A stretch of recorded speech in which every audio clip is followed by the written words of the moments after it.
அந்தோ கல்வாரியில்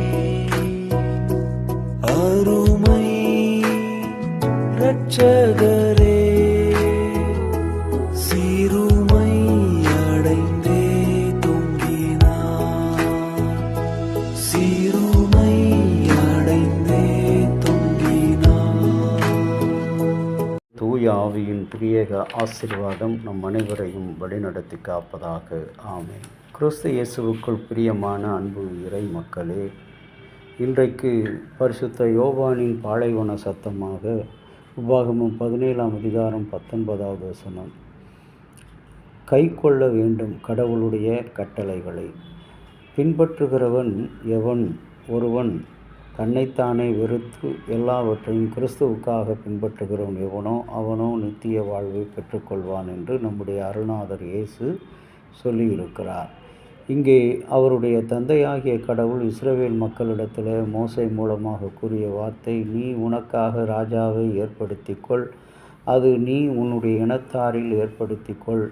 லேவியர்களை கடவுள் தெரிந்து கொள்ளும்போது அவர்களிடக்கு அதிகமாக குதிரைகளையோ பொன்னையோ பொருளையோ பெண்களையோ கொள்ள வேண்டாம், நீ பின்வாங்கி போக உன் மனம் இடம் கொடுக்கும்.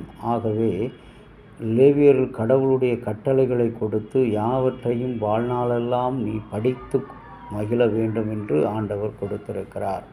என் அன்பு கடவுளுடைய பிள்ளையை, இன்றைக்கு கிறிஸ்தவ ஜீவியத்தில் அநேக மக்கள் கடவுளுடைய கட்டளைகளை நாம் படிக்கிறோம், வாசிக்கிறோம், ஆனால் அவைகளை கைக்கொள்வதில் மிக மிக நாம் பின்னடைவு நிலையிலே இருக்கின்றோம். ஆனால் கடவுளுடைய வார்த்தைகள் அது புடமிடக்கூடியவை, அனுப்பின காரியத்தை செய்து முடிக்கக்கூடியவை, அவை சொல்ல ஆகும், கட்டளையிட நிற்கும். 35 ஆண்டுகளுக்கு 40 ஆண்டுகளுக்கு முன்னால் என்னை கிறிஸ்துவுக்குள்ளாக வழிநடத்தின ஒரு மனிதரை சந்தித்தேன். அன்றுதான் நான் தேவனுடைய நற்செய்தியின் அன்பின் சுவிசேஷத்தை கண்டேன். எனக்காக என் பெற்றோரை விட, உற்றார் உறவினரை விட, சகோதரரை விட, என்னுடைய ஜாதிக்காரரை விட எனக்காக இத்தனை அன்பு செலுத்தி சிலுவை மரத்திலே உயிர் கொடுத்த என் அருமை இரட்சகரை நான் ஏற்றுக்கொண்டேன்.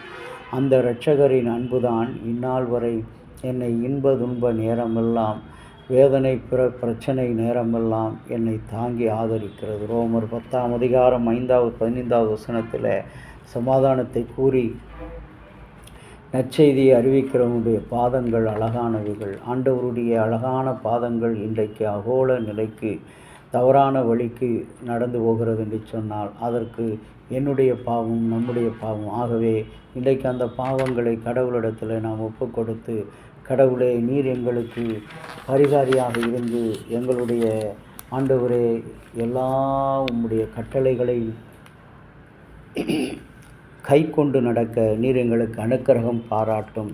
இறைமைந்தனே, உம்முடைய திருக்கரத்தில் ஒப்பு கொடுத்திருக்கிற இந்த ஆழமான சத்தியங்கள், நீர் எங்களுக்கு கொடுத்திருக்கிற இந்த ஆழமான காரியங்கள், உம்முடைய கட்டளைகளை அன்றைக்கு லேவியருக்கு ஒரு நூலை கொடுத்து நீ வாழ்நாளெல்லாம் படிக்க வேண்டும். அன்றைக்கு 40 ஆண்டுகளுக்கு முன்பாக 1989 இந்த திருமுறையை என் கையில் எடுக்க ஆண்டவர், நான் உன்னை விட்டு விலகுவதும் இல்லை, உன்னை கைவிடவும் சொல்லி ஆபத்து நேரத்தில் எனக்கு பேசின கர்த்தர்.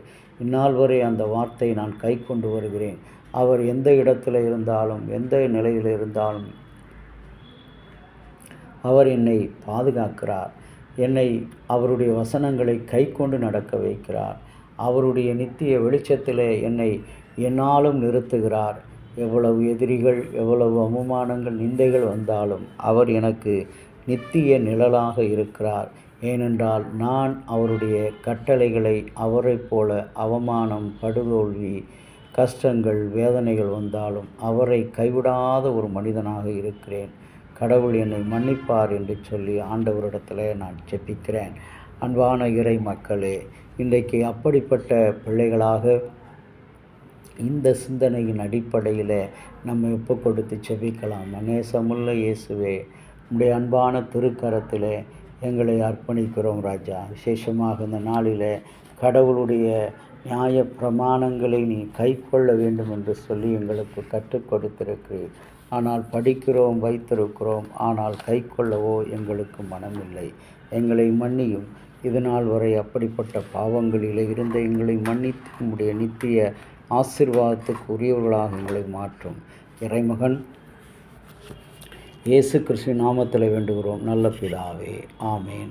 தந்தையாகிய கடவுளின் அன்பும் மைந்தராகிய இயேசுவினுடைய அருளும் பரிசுத்த ஆவியினுடைய நல்ல உறவும் பாதுகாப்பும் உங்கள் அனைவரோடு கூட இருப்பதாக. ஆமேன்.